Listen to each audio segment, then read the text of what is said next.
Hello people, in Mofless Media. On mic ni Mathias OG na tupo kwenye kipindi chetu cha wasanii na jamii, na hapa nimeona niweze kuwa naye Big ambaye tutakwenda kuongea naye mawili au matatu kwenye kipindi hiki. Vipi bro? Fresh kabisa. Yani fresh? Barida. Mambo yanaendaje? Mambo yanaendaje kwa upande wako? Hivi labda unaitwa nani? Wengi wanafahamu ni Paranza, na wajanja zaidi wanajua kwamba Paranza ni paragraph stanza. Okay. Labda tupende kujua hilo jina la Paranza ni jina ambalo uliweza kupewa na wazazi ama ni jina ambalo ulijamulia tu mwenyewe kujiita? Ni jina ambalo linaashiria sanaa. So paragraph. Paranza stanza. So ni paragraph stanza. Na tunataka tukasema ni jina ambalo ulijipewa mwenyewe kwanza. Yeah, it's an artistic name. Hivi kwa sababu gani uliamua kujiita Paranza? Ni inspiration. Kwanza paragraph inanikumbusha ku respect time. Kwa unajua tukisema paragraph, hakuna paragraph without punctuations. Hakuna paragraph without vituo. So vile vituo vinakuwa vinamaanisha time. Yaani kale kamkato, full stop, nini, ma question mark ina represent time. So mimi kuwa paragraph inanikumbusha kuwa mtu ambaye anaheshimia time. Ni mara yangu ya kwanza kusikia Moflex, na sikusema nipuzie, nikafika kwa wakati. Unaona, so that's mambo yangu, na stanza yenyewe inanikumbusha kuwa mshairi. So kuna mambo mengi ambayo sitaki kuzama kwa kina kwa sababu hatujakaa kwenye kiti. Hivi labda tunajua ni msanii ambao una focus na muziki wa hip hop. Hivi tukiuliza hapa kambini una muda gani kwenye kazi ya kuandika muziki wa hip hop? Kuna wakati nilikuwa sifahamiki kwa watu. Tangu ninafika hapa mimi nilikuwa mwana hip hop, nafanya ma freestyle kwanza ma 2014, ma 2013. Kwanza mimi hip hop nilianza 2012. Licha kwamba hapa nilifika something like 2014.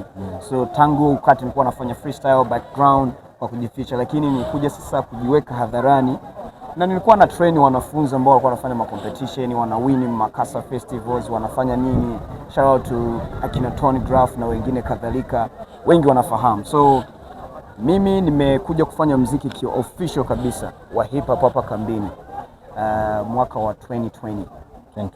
Hivi labda tupende tujue ni mtu gani zaidi sana yuko kuinspire kwa kufanya muziki wa hip hop? Ni watu wengi ambao wananiinspire kwa muziki wa hip hop. Kama nani zaidi sana ambaye? Sitaki kwenda mbali sana, kwa kifupi mwalimu wangu alikuwa mwana hip hop pia, alifanya muziki hapa kambini. Na hivi labda tukisema tutaje wasanii ambao wanafanya muziki wa hip hop hapa, hivi unajiona ukiwa kwenye level gani? Si kalili level kwa sababu mara nyingi sio vitu vya kutaja kila wakati. Watu wenyewe wanakuwa wanajua nani yuko kwenye level fulani, vitu kama na hivyo. Hivi tutoke nje kidogo. Tunajua watu ambao waliofanya Refugee Day, ulikuwepo ndani. Hivi ni kitu gani zaidi sana kilichokufanya ili uweze kuwa ndani ama utoe idea yako hata ndogo tu uweza kujumuika kwenye nani? World Refugee Day. Kwanza kabisa mwaka jana tulijifunza kwamba hakukuwa World Refugee Day. Mimi pamoja na mtu fulani Lilongwe tulipata wazo la kusema tuandae nini World Refugee Day mwaka jana. So mwaka huu pia sasa hilo wazo nikaendelesha baada ya kujua kwamba mtu huyo anaacha hiyo sehemu ambayo tulifanyia Refugee Day mikono ya mtu mwingine mpya. So baada ya hicho kitu mimi mwaka huu ikabidi nishirikiane na shirika la Zareka Home Based Care kuendelesha hili waza, baada ya kuona pia kwamba mwaka huu UNHCR haikushughulika na mambo ya World Refugee Day. Idea nzuri. Na hivi labda tukipenda kujua ili muziki hapa kwetu nyumbani Zareka kama wa hip hop, ili tuweze kuamsha, maana tukiangalia uko down sana. Ili tukitaka kuweka juu watu ama wasanii wanaweza wakafanya kitu gani ili muziki uweze kuchemuka kama kawaida? Kwanza ni mnukuu Big Brother, mwalimu wangu wa hip hop, alisema kwamba kabla ya kufuata ukwazo tambua ni mnyama gani. Walionekemea mwanzoni, sasa hivi mikono kichwani. Unaona, so kabla ya kufuata ukwazo tambua ni mnyama gani. Yaani ikiwa wewe ni mwindaji unaona tu miguu, alama za miguu za mnyama fulani, kabla hujamfuatilia huyo mnyama tambua kwanza huyo mnyama ni mnyama gani. Tayarisha silaha, tayarisha nini. Wewe unapokuja kuhoji hip hop, unajua nini kuhusiana na hip hop? Tambua kwanza hii hip hop ina ukubwa gani na udogo gani. Na hapo ndo utakuwa na moyo mkubwa wa kuinua. Kuna mambo mengi kweli ya kufanya ili kuinua huu muziki wa hip hop. Kwanza kabisa naanzia kwenye watangazaji. Wawe na full package, wafanye research, mfanye research wana hip hop wanapohojiwa na maswali gani, unaona? ili hata hawa marappers wengine muwe mnawashambulia kwa kina zaidi na watu wapate knowledge. Tuko sehemu ya kishamba ambao watu hawaelewi hip hop ina mchango gani. Licha kwamba ishafanya mambo mengi. Hip hop imewaletea Tumaini Festival. Aliyeleta Tumaini Festival ni mwana hip hop. Kuko vitu vingi ambavyo hip hop imechangia hapa, lakini bado vinapuziwa tu. Unaona? Nimeandaa World Refugee Day mwaka jana, mwaka huu. Hiyo hote ni hip hop, ni impact ya hip hop. So the thing is, kuanzia kwa watangazaji, wao wanafanya ma researches. Yani Google ipo. Yeah. Google hip hop, ma history, manini. Unaweza hata kuandika ku Google, tunaweza kukuzaje muziki wa hip hop kwenye area yetu. Utapata answers mengi kutoka huko Google. Sema watu hatutaki kufanya nini? Ma research, unaona? Na nikirudia kwa wana hip hop hapa nyumbani, wana ushamba mwingi sana. Wana ushamba mwingi? Yeah, kuna ushamba mwingi. Yani hawaelewi wanachokifanya wengi. Unakuta mpaka sasa, juzi nilikuwa nazungumzia utofauti wa MC na rapper. Kuna wengine walifikiri kwamba nilipokuwa nazungumzia MC nilikuwa nazungumzia huyu mwenyewe anakuwa anatumika jukwani na karibisha watu host yani. Unaona? Kumbe MC ni OG ambaye anakuwa na educate. Anafanya muziki wa hip hop for the culture, not for the money. Yani ana educate, haiko tu kwa ajili ya kuburudisha. Is not even focusing on the money like at all. Unaona? So kuna vitu vingi, kuna knowledge. Ikiwa unafanya hip hop inabidi unafanya ma researches online. Google ipo, chimba history, chimba hiki na kile, tafuta watu sahihi wa kukuinspire. Kwa mwana hip hop sio kusikiliza tu muziki wa Eminem, kusikiliza muziki wa J. Cole, wa Kendrick au kutumia beat ya Kendrick. Hapana, kuna knowledge nyingi sana ambao watu wanastahili kuresearch na waigather na iwaeducate na iwachange. Ikiwa change wao kwanza, watachange hata industry. Ya, hiyo ni kweli. Turudi hapa nyuma kidogo, umeongea kwamba wasanii wengi hapa wa hip hop ushamba unawasumbua sana. Iko kitu labda unaweza penda ukimaanisha zaidi, ilikuwa kitu gani unaweza kuongea kwamba wasanii wengi wa hapa ushamba unawasumbua? Kwanza unakuta maneno mengi, mtu ana ngoma moja YouTube, maneno mengi kwa TikTok nini, mtu ana ngoma 3 kwa YouTube 5, hana ta video. Wana hip hop wangapi ambao wana video ukitoa Paranza ambazo unaweza kuangalia usema hizi ni videos. Yeah. Unaona? Mwanamuziki ni video. Unaona? Wana hip hop wengi knowledge ya hip hop hawana, hawajui kutofautisha huu ni MC, huu ni rapper. Hivyo vyote viko miongoni mwa vitu ambavyo vinaifanya hii sehemu hiyo ya kishamba. Unaona? Na kwa kuwa iko hivyo, basi mambo yatachange. Shout out to No Limit. No Limit alinitoa ushamba pia. Mimi niliwahi kuwa mshamba. Nilikuwa sitamani kufungua YouTube channel, akani inspire nikafungua. Mpaka sasa watu wanaburudika kupitia hiyo YouTube channel. So kukubali ushamba ndo mwanzo wa kupona, lakini ukisema mimi sio mshamba, hauwezi yani hauwezi kutoka ule ushamba, hauwezi kukutoka ikiwa hukubali. Niwahi kuwa mshamba, mimi nakubali. Yani tukisema kwamba hapo kwenye ushamba, yani hiyo neno ushamba unatumia kama ushamba, lakini kuna kitu fulani ambacho tunamaanisha kindani. Kama kipi labda? Knowledge ya muziki wa hip hop. Knowledge na movement. Unajua tunaposema hip hop, kwanza ile hip inamaanisha awareness. Ile hop inamaanisha movement. Unaona? So ikiwa wewe una awareness, lazima ile awareness ikupush kufanya movement fulani. So wana hip hop wengi hawana ile awareness ambayo inaweza kuwafanya kabisa tuseme kwamba hawa watu wako mwa ile hip na wako mwa ile hop. Sasa ikiwa hauna ile hip, hauwezi kufanya movement. Ikiwa hauna awareness, unaenda wapi? Au hauna awareness kwamba unaweza kuachia mguu katembea, hauwezi kutembea. So ile hip hop maana yake awareness plus movement. So wana hip hop wengi kwanza hawajui hiyo inamaanisha nini na wanaweza kuifanyia kazi kivipi. Na labda Paranza, tupende kujua mengi zaidi sana kutoka kwako. Tukisema labda hapa nyumbani Zaleka kuna wasanii wengi ambao wanafahamu muziki wa hip hop. Hivi tukisema labda tutoe top 5 ya wasanii ambao wa hip hop wanafanya vizuri, unaweza kutupa wasanii wangapi? Alafu katika hao wasanii make sure kwamba upo ndani katika wasanii watano. Mimi kwanza sitaki kujitia ndani kwa sababu inapozungumziwa hip hop hapa kambini wanajua Paranza iko wapi. Wao wanajua. Na sijawakilisha hapa nyumbani tu. Nimewakilisha Doha. Nimeshiriki ma competition mengi hapa Malawi. Magore ni City Tower, ma website makubwa ya Malawi. Nimeingia ma top 10. Nimeshiriki ma competition ambayo yalisababisha na kuwa selected kwenye project ya Zambia.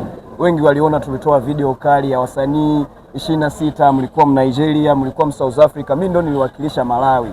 So mimi nishafika hizo level za kwenda kuwakilisha Doha, kuwakilisha Malawi, kufanya hivi na hivi. Sasa mtu wa hapa kambini pambana aendelee kujifananisha na mimi. Anaweza kuwa inspired by me, ila sio kujifananisha na mimi kwa sababu bado hajakuwa na kazi ambazo zinamruhusu kufanya nini? kujifananisha na mimi. Yaani tusipokata kauli, yaani tunaweza tukaongea kwamba Paranza sio msanii wa kulinganishwa na hip hop hapa kambini za leo. No. Ni kunikosea respect. Nikukosea respect. Kunikosea respect. Sasa unifananishe kama na msanii Cyborg. Ana nyimbo haziwezi fika hata 5 YouTube. Sasa utasema unanifananisha na msanii au na mtu tu ambaye anafanya muziki kujifurahisha? Unifananisha na BRN. Hana hata video hii hata kwa YouTube. Sio huruma sana. Unaona? Hata BRN kwanza nimetoka naye mbali sana. Ni mdogo wangu. Unaona? Juzi niliona kabisa mimi nikosea heshima, nikasema basi labda natafuta kiki, anataka aone jinsi ya kupromote albamu yake. Ndio maana sikumsirikia tena. Kwa sababu ni dogo ambaye mimi hata kipindi nashiriki ma competition outside nilikuwa namshare link na mtoa hata nyumbani kwake na mwambia bana tumia hii link uapply. Na aliwahi kuapply kaingia. Wakamtoa mlisti aka give up. Mimi nikaendelesha mpaka nikaselectiwa na do project ya Zambia ambayo ilinitembeza kwa TV ya Malawi. Na soon itaendelea kunipush. Unaona? BRN alishia njiani. Nilikuwa na moyo wa kumpush. Sasa mimi na BRN ni kama Messi na nani? Na Yamal. Ni kama yani kama wewe ndo Messi alafu BRN kama Yamal. Alafu niwakumbushe ile namba 10 mimi nilizaliwa 10 January. So ni kama Messi yeye ni Yamal. So mimi siwezi kufeel jealousy kwa improvement ya nani? Ya BRN. Siwezi kufeel jealousy. Kwanza namtakia makubwa sana. Na ndio maana hata malinki na mgei hapa kwa yetu radio mara yake ya kwanza kufika. Mimi ndo nilimpeleka. Alikuwa ashakuwa rejected mara kibao na akaimprove, na kwa sasa nafurahia art yake.